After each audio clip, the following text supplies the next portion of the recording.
That's it, I'm finished, sort of. Hi, this is June 15th, 2018. I'm Joann Podkul Murphy, and I'm trying to find a way to reduce graffiti in this area. So over the years, we've done several of these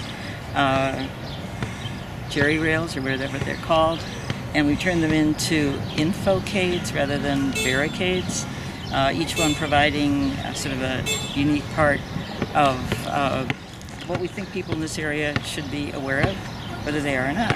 So our most recent piece is this one, and it's dedicated to the Calumet River.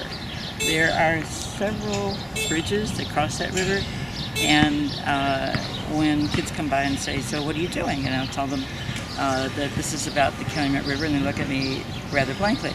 So I say, "Well, have you crossed a bridge lately?" And yeah, they cross bridges. I said, "Well, no one tells you because there's no sign up there, but when you cross those bridges, you're crossing the Calumet River." And today I was really pleased because there's about half a dozen kids, probably from Taylor, and when I explained that to them, they were running ahead to catch up with their friends and tell them, "Hey, we crossed the Calumet River whenever you cross a bridge around here." You know, so so that made the day. So this covers the river from basically where the mouth is at Lake Michigan. You can see the street signs for the street numbers for the bridges. It goes a little bit beyond 122nd Street, and in flat part, which you can't see here, it acknowledges that there's the 130th bridge, but that is off our map here. We'll probably do a little bit more, maybe making that sort of striped thing a solid color, but for now it seemed to work. I can't guarantee that it's absolutely according to the river. We did the best we could on that.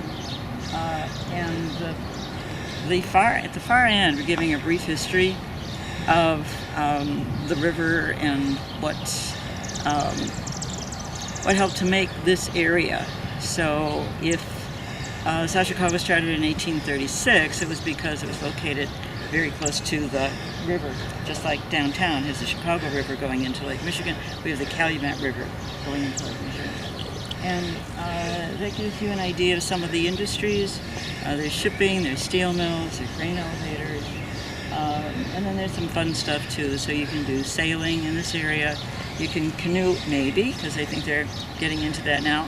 It used to be a sport when my sister, who grew up like 14 years before me in this area, was able to do. They were able to get canoes from the park district. They could prove they could swim and kind of swim back and forth, which kind of sail back and forth or row back and forth. So that's illustrated there. And also you can fish on the river. The lines closest to the word history give the names of two basically dredge and dock companies that were responsible for opening the river up. One founded in the 1870s. The president of the company was James Harvey Bowen, who is acknowledged as the father of South Chicago. And the other one, established in 1905, was the Great Lakes Dredge and Dock Company. And I believe that the owner of it lived in a house at the far end of Avenue H on the west side of the street. So there's a fair amount of history that's connected with this that people should also know. It's not like we're just discovering the river, but we're explaining to people exactly providing them with some basics in regard to it. If you look at the sign itself, the Calumet River, most people know they had crossed a bridge, so they really met the Calumet. It's just that they didn't necessarily know that. So we hope that this helps them to understand. Thank you.